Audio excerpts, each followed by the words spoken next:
Hello, it's Tom here. Before we get into last orders, I have some very exciting news for you. Spiked has a new book out just in time for Christmas. It's called The Year the World Went Mad.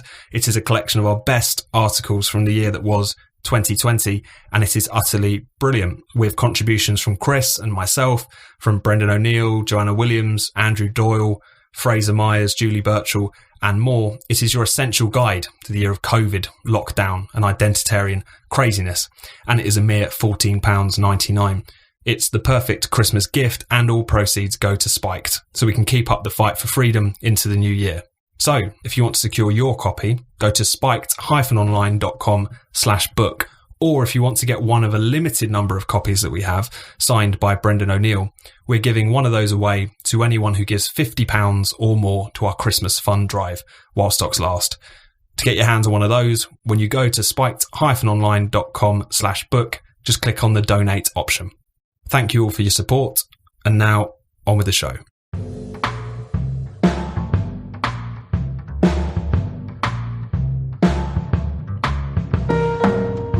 Welcome to Last Orders, a Spiked podcast.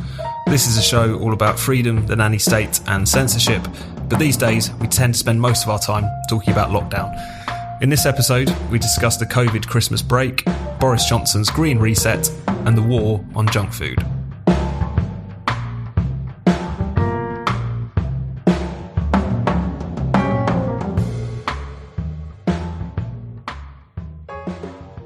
Hello and welcome to Last Orders. I'm Tom Slater, Deputy Editor of Spiked, and today I'm joined as ever by Chris Snowden, Director of Lifestyle Economics at the Institute of Economic Affairs. Hello Chris, how are you doing? I'm all right, thanks. Yourself? Not too bad, thanks, not too bad. Today we're also delighted to be joined by Madeline Grant, who's a columnist and parliamentary sketch writer for The Telegraph. Madeline, thanks so much for joining us today. My pleasure, thanks for having me. So, to kick things off, let's talk about Christmas. So since we last did this podcast, the government has rather generously given us 5 days off from lockdown over Christmas. As many people will know now, 3 households will be able to bubble up to have something resembling a normal Christmas season. But the message is very much, 'tis the season to be jolly, but 'tis also the season to be jolly careful. So still feeling like it's going to be nowhere near normal this year.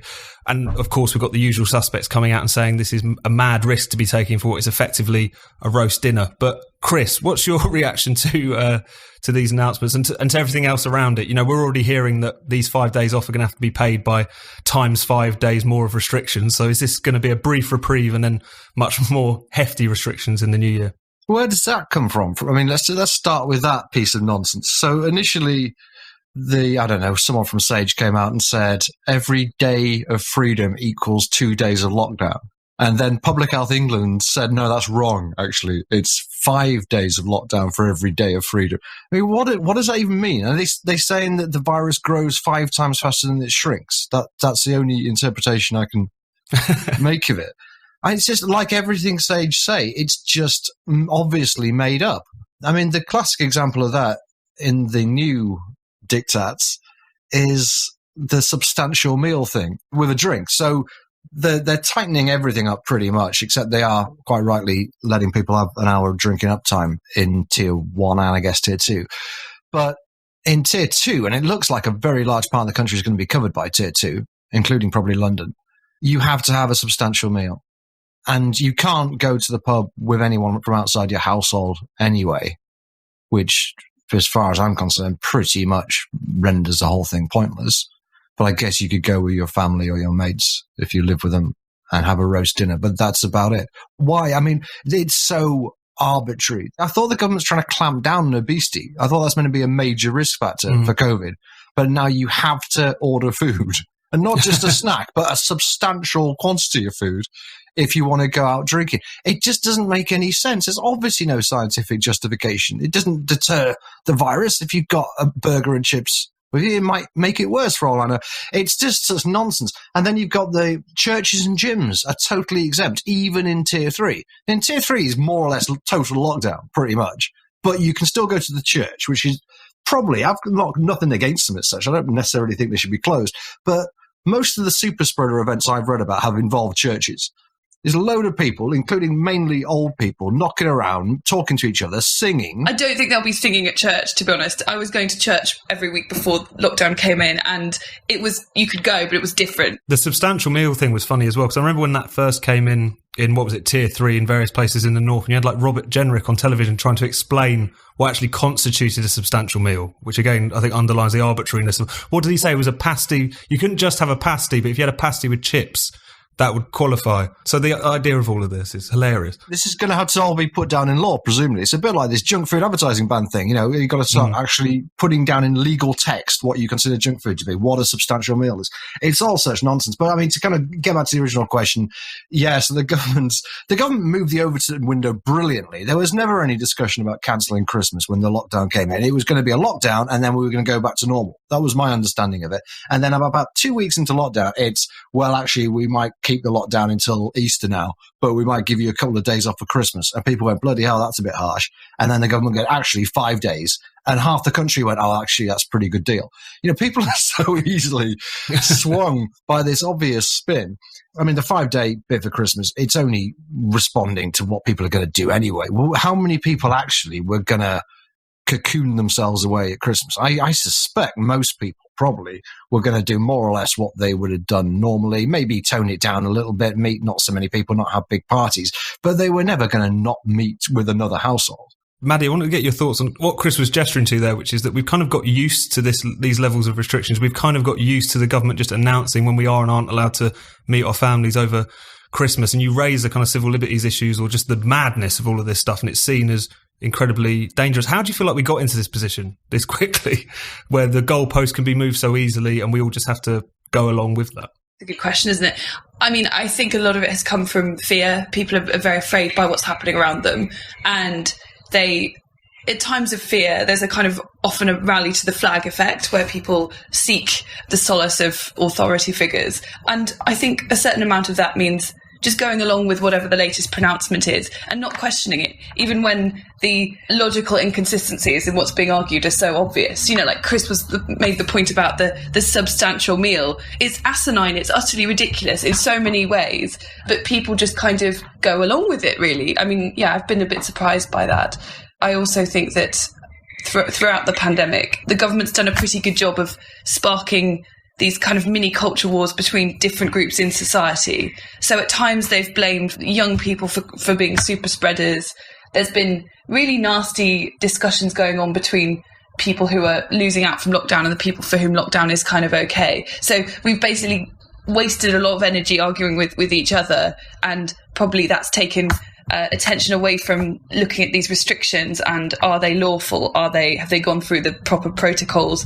Do they make sense? Are they actually going to have any impact on transmission rates, etc.? I think in our haste to be kind of shaking our fist at someone for sunbathing in a park, we kind of haven't been looking at the rules themselves and using our brains. And Chris, there seems to be some good stuff in going back to the tiered system. The 10 p.m. curfew is gone, but it's basically just a 10 p.m. last orders order now, as well as you say, there's some things which are reopening. Is there any bright spots you see in us? It's moving out of this national lockdown now. Well, if you like going to the gym and going to church, it's pretty good. It's fairly... I mean, it's quite genuinely puritanical, isn't it? Like, it's really anti-pubs, but it's fine with physical exercise and religion. It's quite, they keep saying the last time they did this was under Cromwell. It is Cromwellian. So, yeah, the 10 o'clock thing shifting to 11 o'clock is quite good because they can't serve after 10 o'clock. So it really is going back to the good old days of buying as many drinks as you can and necking them over a course of an hour. So I'm almost certain that my neck of the woods is going to be in tier 1 because we have some of the lowest rates in England.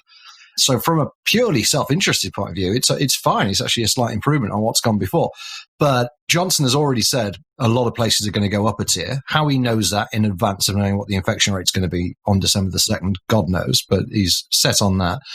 And from the hospitality industry's point of view, it's disastrous. I mean, tier 2 is just, it makes pubs unworkable, and tier 3, they're literally closed. So it's an absolute nightmare for the pub industry and to only slightly lesser extent the restaurant industry. I find it so infuriating that they keep making mistakes when it comes to pubs and hospitality. The 10 p.m. curfew was disastrous, and it was inflicted on pubs which in many cases spent well, it probably in every case, spent thousands of pounds trying to jump through all the endless hoops to make themselves COVID secure. They did all of this, and they did it with great sort of creativity. And if you look at the data, they weren't actually responsible, or, they didn't detect much spreading happening in these environments, which suggests that they did a very good job of being COVID secure. And now that they are the group that, for very arbitrary reasons, are going to be penalised. They've probably done a bit of focus grouping or whatever, and they've decided that that's what they should go for, as opposed to picking some other arbitrary sector of the economy to clamp down on. And it wasn't very long ago that, just about the classic Tory MP photo shoot would be them in their local pub talking about, how great to be at the Dog and Duck in Harborough with their pint in hand. And now they've gone completely the opposite way. It's infuriating. Maddie, we were all talking about this before we hit record, as far as it does feel like this time around, despite it being cold and wet outside, we are seeing fewer and fewer people really sticking to the rules in the way that they were back in the spring. Do you kind of feel like this is something that Chris has raised on the show a couple of months ago, that in a sense lockdown lights days are numbered just because of the fact that people are going to stop following it? I mean, it's quite clear that the Christmas reprieve, aside from not wanting to be the guy who cancelled Christmas, has a lot to do with the fact they just knew people weren't going to follow it. So is there some hope there insofar as there is just going to be more of a trend towards people just starting to kind of switch off and ignore these kinds of rules where they can? I think that's definitely true. That it would have been ridiculous for them to, when you heard Matt Hancock talking about whether people will be allowed to hug their family at Christmas, you just think, well, what planet are you on? Because obviously in the real world, people are just going to hug their relatives. What my plan for Christmas had always been was to, I live with, my dad's almost 80 and my grandma, who is often at home with my parents, is 92. So obviously be careful for their sake. I wouldn't have socialised very much, might have tried to buy myself a private test before going home. I would have taken precautions, and I think most people would have done something very similar to that. But when you have the government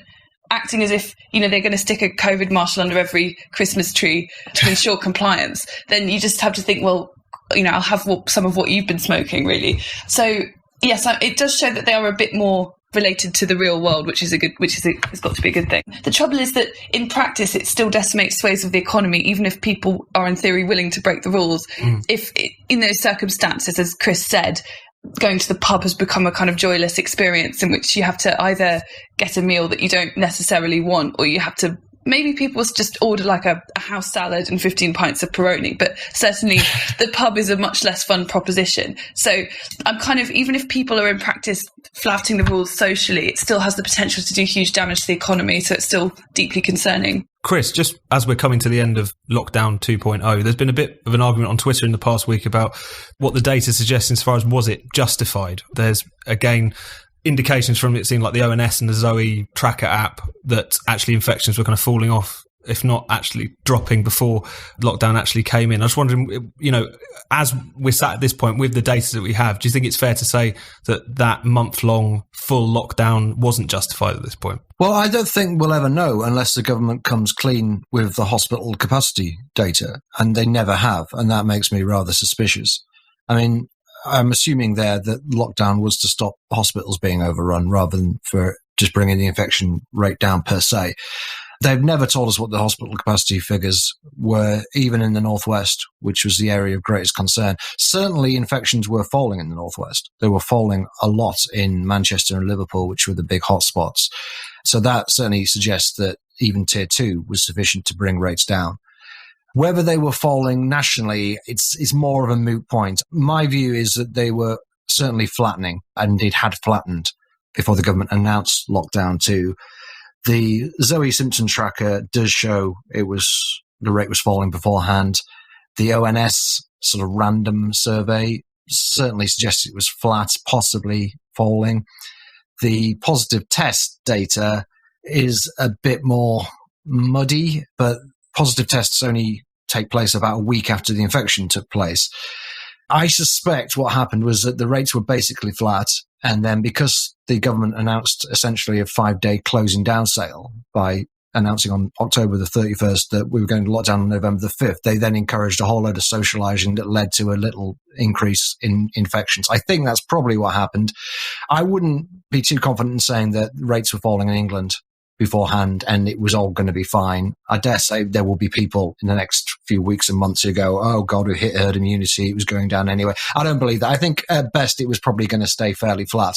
Whether the NHS could have coped with rates at that level long term, we just don't know because the government's never come clean with the figures. And one thing we should touch on, which is the huge development since we last did one of these, is that we've got now, it seems, not one, not two, but 3 viable vaccines. So we've had the announcements from Pfizer, from Moderna, and now Oxford, all preliminary data suggesting that they're highly effective.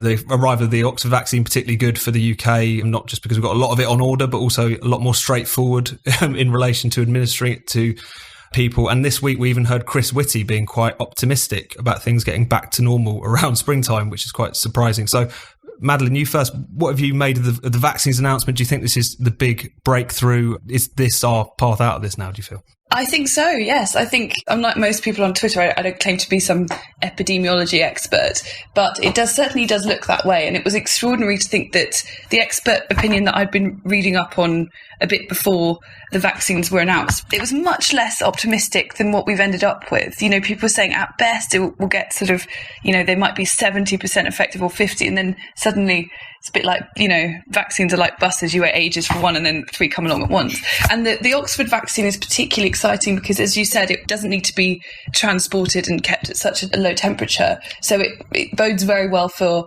expanding that, not just through the general population in Britain, but around the world. And I think that so far the conversation about coronavirus has been wonderfully parochial and nationalistic, and no one has looked at the impact of lockdown on the developing world too. So the other good thing is that they all kind of seem to do slightly different things. So it might be that because of the ease of getting the Oxford vaccination out to the general public, that might be the one that you give to the people who are at lower risk, but you start with the really 90+% effective ones, giving those to the high risk people. So it does seem to be an arsenal. I'm a bit concerned though that firstly we rely on the government to do the rollout of this, the same government that has dropped many, many balls over the last few months. The Operation Moonshot government. It's a big undertaking. So there's a big question mark there over how they actually achieve this. And last weekend, they were trailing the idea of freedom passes, which would allow, if you could take 2 negative tests, they were saying that you could resume normal life after that. And that they were looking at bringing in proper technology, so an app and everything, that would allow you to kind of show it to someone in an authority and keep going about your business. That to me suggests that this is going on a lot longer than they say, because it's a big undertaking to create that kind of technology. And if they plan to start the mass vaccination of people from January onwards, then why do we need a freedom pass? So we risk, because of the vaccination, people getting into a mindset where they think this is going to be over soon. So they stop asking questions of the government. They go along with perhaps harsher restrictions than we need to. And then before you know it, they've moved the goalpost yet again and we're, you know, still in the same position. Chris, what's your take on all this? Yeah, well, I mean, so Whitty says things might get back to normal in spring. A lot of people have said that over the course of the year. I think spring will probably turn into summer.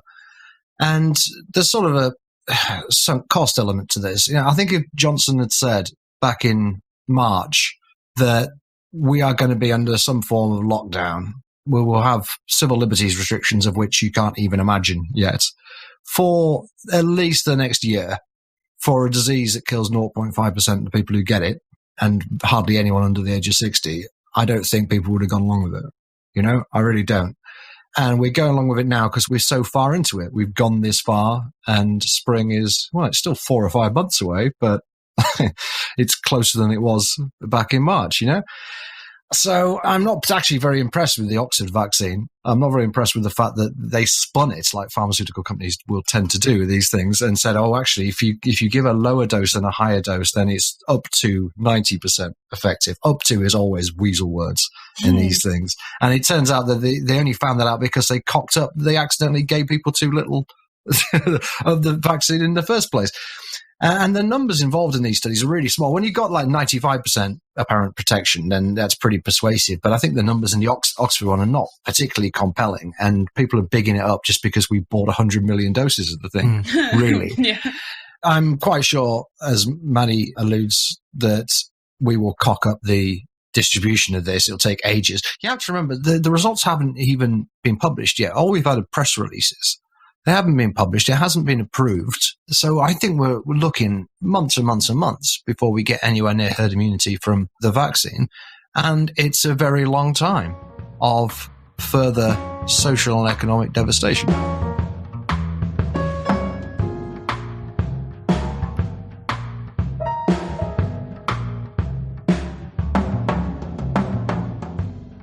Last Orders, like all of Spike's podcasts, is free. There are no subscriptions, bonus episodes for paying customers. We want to reach as many people as possible. But to help us do so, we rely on the generosity of our listeners. So if you enjoy the show and have a bit of money to spare, please do consider making a donation. Anything you can give is greatly appreciated. Now, back to the show. We're fast running out of time, so I want to just quickly move on to another topic we wanted to get into today, which is Boris Johnson and his green industrial revolution. It's all been part of this big reset of his, with the departure of the Mitchell brothers, Cummings and Kane, and there's seemingly this kind of pivot towards a more Cameroon green Toryism, though we can get into how much of a departure it is. So we've heard of this £10.12 billion plan to bring about this green revolution, phasing out electric cars earlier than planned, plans to become the Saudi Arabia of wind, which is a funny formulation if nothing else. So, Madeline, what did you make of this whole announcement? And is this a big turnaround for the government, a big reset as it's been talked about? God, I mean, I just lose track of how many sort of resets that there are. They seem to be wearing so many different hats all at once. My feeling is the green agenda is not something that the free marketeers should ignore. And there are huge opportunities here to be had. It's clear that that's the direction that the developed world is going in. And therefore, if you can become great innovators in this field, then fantastic. You can make money from it and you can create jobs. But my worry is that the way the government is going about it is in a very technocratic, sort of top-down way, and also a quite anti-freedom way, doing things like banning petrol and diesel cars by 2030, preventing people from buying the cars that they want to, forcing everyone into these electric cars, which are propped up at huge subsidy. That's happening too quickly, and it's happening in a actually not very small c conservative way. It's happening in a rather Ed Milibandian way. So that doesn't bode well. And we're losing all sense of what money is really. Every week there's another mad pledge that even people whose job it is to follow these things, you just kind of switch off and you're like, oh, another 50 billion here, who cares? It just all adds up and it starts to mean nothing. So I'm not particularly convinced by it. There seems to be a real lack of consistency, both in the message and the way in which they're communicating it. Chris, what's your take on the green reset? I think it's politicians retreating into their comfort zone, really. They love this stuff. Net zero by 2050 is a perfect policy for politicians because it involves spending lots of money, being judged on how much money you spend, and then not being around by 2050 when the results are in. So you can just spend money without having to produce anything, effectively. It's ideal for politicians.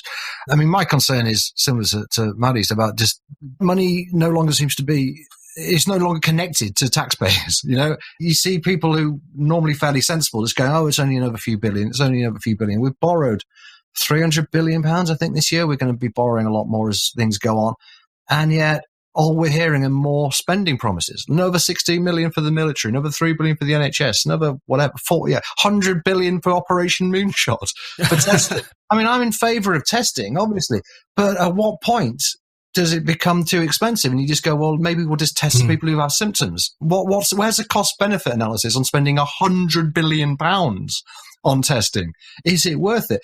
I feel increasingly like, have you ever been out with people when you're sober and they're all drunk? You know what I mean? Like if you're the designated driver and everyone else is wasted and talking mad shit, and you're going, actually, I don't think that's a good idea. You're going to regret that tomorrow. That's how it feels at the moment. Every day, it's like, we're going to spend hundreds of billions on this. We'll just borrow it. It's all right. Low interest rate. We'll borrow it. Let's have Christmas in summer. It's just insane. And there has to be a reckoning for all this stuff. Now, to be totally fair, if you did want to borrow to invest and you believe that net zero has to be done, that isn't that unreasonable. It's the kind of thing maybe you should be investing in at lower interest rates because you are creating infrastructure. The question then becomes, is it a good idea to do it in the first place? And obviously the main problem with net zero, apart from the enormous cost, is that every country that doesn't do it has an advantage over you, right? So unless everyone does it, it doesn't make sense for anyone to do it. unless they are virtue signaling, as Boris Johnson is doing, or trying to get on the good side of Joe Biden and the people who are coming to this climate change conference in Glasgow next year, which is what it's about. But it doesn't make any kind of economic sense, and it doesn't really make environmental sense, so long as the Chinese and the Brazilians and the Indians and everybody else is ignoring it, which they will do because it's in their interest to ignore it. Yeah, again, it's a very parochial way of looking at things. It actually reminds me slightly of the attitude that you hear when you listen to Extinction Rebellion protesters talking about the state of the world. They feel that the Western countries, because they were the first to industrialise and have benefited from that kind of economy, they have to now utterly destroy their economies as almost as a form of penance for what their ancestors did. There's an element of kind of original sin. And I think for Western economies like ours to pursue that approach, as if the environment cares whether emissions come from Britain or whether they come from China, if they were thinking strategically, they would probably conclude that we're not going to make a difference in the round until we can come up with a form of green energy that is cheaper than fossil fuels that countries like China will adopt because it's better for them, not because they share the kind of hair-shirted goals of the environmental movements in the West. And it's not even between countries, it feels like. Some of these policies only seem to benefit a certain layer of society who get to feel good about themselves. Bjorn Lomborg made this point last week, I think, that in the US, 90% of electric car drivers have a second fossil fuel car, i.e. they just, use it to feel good about themselves. So that whilst everyone else is having to deal with, the economic impacts, a lot of these quite limiting policies. But I just wanted to ask you, Maddie, as you're an observer of Westminster politics, there's been a lot of discussion about what is Boris Johnson for at this point, with the departure of his key advisor in particular. A lot of discussion, even from people who are quite friendly to him, that he does just agree with the last person he spoke to. He was talked up as the libertarian. He then put us all under house arrest for a year. Does this say something about the kind of absence at the heart of his administration and his programme, such as it is? The kind of overwhelming impression I get now that I'm watching Prime Minister's Questions every week and other stuff in the chamber with my sketch writing job, I always feel that Boris Johnson is most comfortable when he's doing a kind of bread and circuses type thing, when he's unveiling some big pet project, some ambitious madcap plan, and trying to generally keep everyone happy while annoying no one. And of course, that always backfires in the long term because you can never keep everyone happy all of the time. And sometimes you have to make difficult decisions that are going to piss off a lot of people because it's the right thing to do. And he really lacks that instinct. I remember thinking this actually before the pandemic when he was talking about what his economic policy was. It was, boosterism. It was, we're going to have low taxes, but we're also going to go for high government spending. There was no sense of any kind of compromise or fiscal hawkishness. And I think we're now very much living with the results of this ideology, which doesn't really, it kind of believes in everything and ends up believing in nothing. Let's move on to our final topic of the day, which is a quintessentially last orders topic: advertising bans for junk food. So the government has published its consultation on banning online advertising for so-called junk food. This follows, of course, the TfL ban previously on junk food advertising, which has some quite hilarious results from it. So, Chris, do you want to tell us a little bit more about this ban and what's in this consultation? Yeah, well, this is more displacement activity by the government, isn't it? In the middle of a pandemic, we're going to launch net zero and we're going to ban advertising for certain foods. They've got themselves in a real mess with this because it's just a stupid idea. It wasn't thought through. And it wasn't the job of the campaigners to think it through. If they want to just suggest any old random stuff, that's up to them. But it's the government's responsibility to ignore them. And they haven't. They've had 5 years to think about this. This has gone back and forth through various administrations, but it's come back in its toughest form. So it's not just the 9 p.m. TV advertising ban. It's more concerningly, actually, a total online ad ban. And that includes your Facebook advertising and your banner advertising, but it also apparently is going to include text messaging, emails from businesses to their potential customers, Google AdWords. I mean, just everything. It's astonishing. Even advertising on your own website will be illegal. And what kind of foods are we talking about? Well, yes, we're talking about burger and chips and pizzas and stereotypical junk food, but we're also talking about anything that's deemed to be relatively high in sugar, fat, or even salt, even though salt's not linked to obesity, it doesn't contain any calories. So that would include sausages and jam and marmalade. I think we've probably been through this before on the podcast, but it includes a huge range of food. And also, because it's online, not TV, it also affects a much larger number of businesses. It's only big companies really advertise on TV, but your local farmer's market will want to advertise on Facebook. Your local artisan marmalade manufacturer or local pie maker or local sausage maker. All these things will be verboten and they won't be able to advertise. And so it's just a massive infringement on free speech, frankly. And I don't know how the government is going to find a ladder to climb down. But I think it's going to have to, because it's just insane. Maddie, what's your thoughts on all this? I completely agree with Chris. It's so unconservative. It's really small c conservative, because yes, they'll say that they're going after the big dogs and they're going after the big Macs and the multinational companies and so on, but they'll find a way to advertise. They can afford to be more creative. Well, the people that will really suffer from this are the little guys, as Chris said, like the local artisan bakeries and the farmers markets and stuff. And it's to be creating a system like this. I mean, I don't think they've done it maliciously, but as we know, through the best of intentions, governments can often end up creating the most terrible, perverse, unintended consequences. And if, as what Chris says is true, that they've gone so far now that it will be difficult for them to turn back, well, it just gives you an example of how we do end up with these terrible outcomes politically, even when probably privately all the people involved in that decision would agree that it was a bad idea. And Chris, just on what's kind of coming down the track in relation to these areas, because a lot of this nanny state stuff, or at least the sort of nanny state stuff that we used to talk about before the nanny state became much more big and sinister over the course of the past year, it seems to have gone a little bit into the background. You've seen Boris Johnson, particularly post-COVID health scare, making positive noises about this. But, aside from the junk food advertising ban, is there anything else that's kind of coming down the track in this sort of area that we should be keeping our eyes out for? Not specifically, but I mean, on smoking, Theresa May brought in this target of basically eradicating smoking by 2030. So you can expect a lot of activity on that front for the next 10 years. On gambling, there's a lot, actually. Huge amount on gambling, because the Tories promised to review the Gambling Act in their last manifesto. And everyone's been sticking their oar in on this. The House of Lords have done a report. The all-party group on gambling-related harm been getting in there. So they're really going after online gambling and gambling advertising in particular. I think it will all get worse as a result of the pandemic. I'm already seeing these nanny state people using the word pandemic for their own little area of concern. The real pandemic is vaping or whatever. They were doing this before. They were calling obesity an epidemic. They were using the language of infectious disease to describe a personal health problem.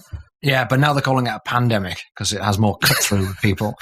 The Lancet calls COVID a syndemic, which is some stupid word they've invented, which is meant to imply that, yes, it is caused by a virus, but it's also heavily influenced by lifestyle. And so therefore we need to really clamp down on people's lifestyles. So I think the whole thing will make it worse. The fact that the government has seen what it can get away with in terms of coercion this year, combined with these usually fairly tenuous links with lifestyle, I think will give more fuel to the fire. Because you'll get the campaigners going, in a year's time, they'll say, well, only 80,000 people died of COVID, but more people die of that every year from smoking, or more people die of that worldwide from whatever, drinking.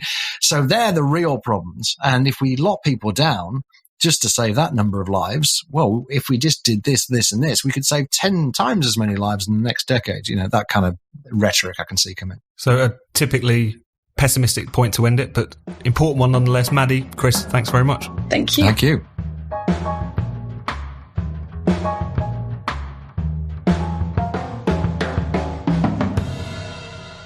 You've been listening to Last Orders. Be sure to subscribe to this podcast wherever you get your podcasts.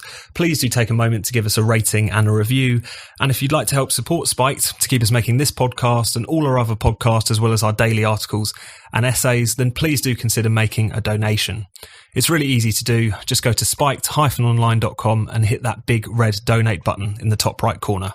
Anything you can spare is greatly appreciated.